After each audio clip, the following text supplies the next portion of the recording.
This presentation is an overview of the Blackboard Learning Module. It's not meant to be a tutorial, but rather a description of the features of learning modules, with some configuration details for those who would like to investigate further.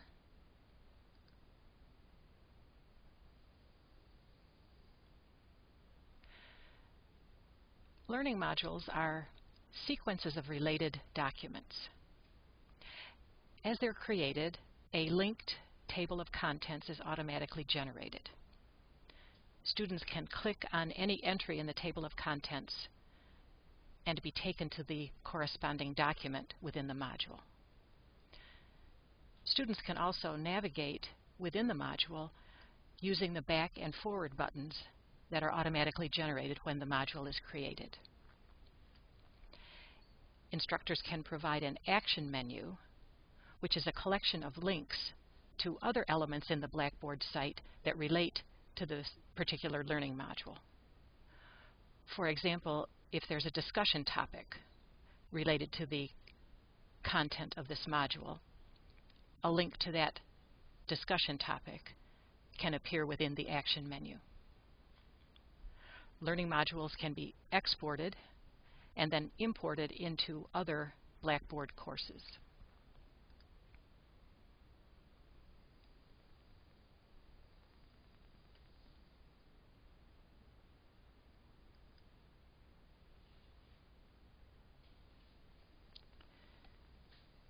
This is the student view of a learning module. This particular module was developed around demonstrating the technique of creating simple animations in Flash 5. Notice the table of contents. It is a collection of links into the documents that make up the module. The first page is displayed in the main frame as the shading in the table of contents shows. The action menu, which again is created by the course designer, can be the same throughout the module or different on each page of the module. The back and forward navigation buttons are to the right of the action menu.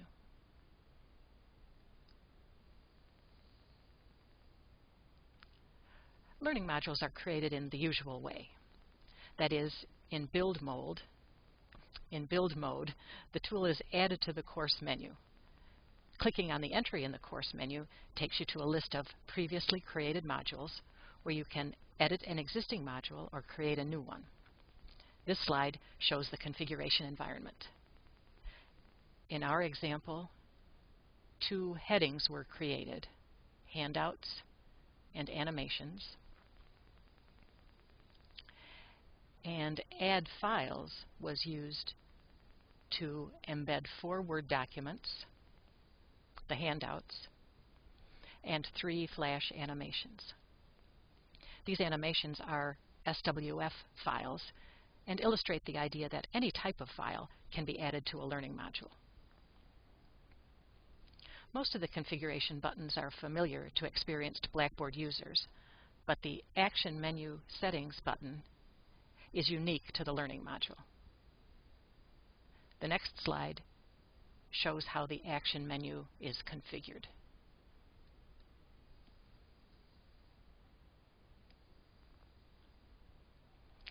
Action menu tools are included by default, but may be removed.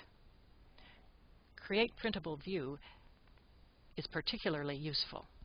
It gives students a convenient way to print or save portions of the learning module. Other links can be included in the action menu. Click on the plus sign to configure each link.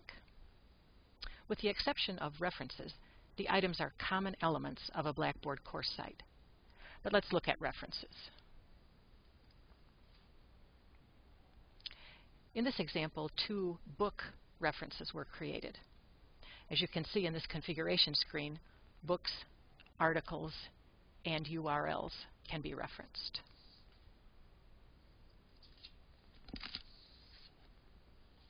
We're back in student view here.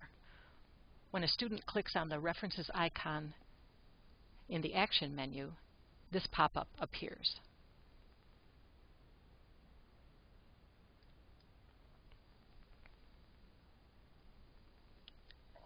back in build mode again, we are viewing the main learning module screen.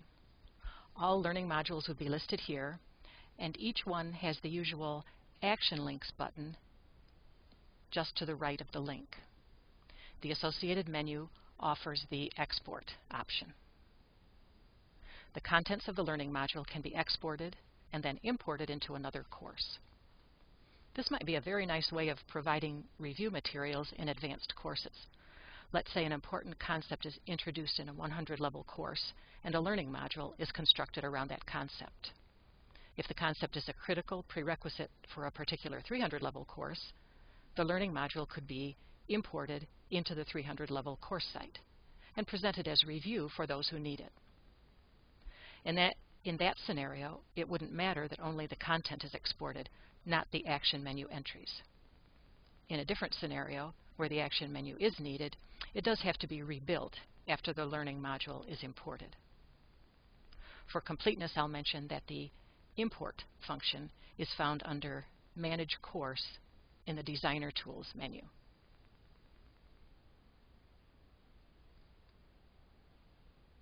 That concludes this presentation. If you have questions, please contact Eileen Clark.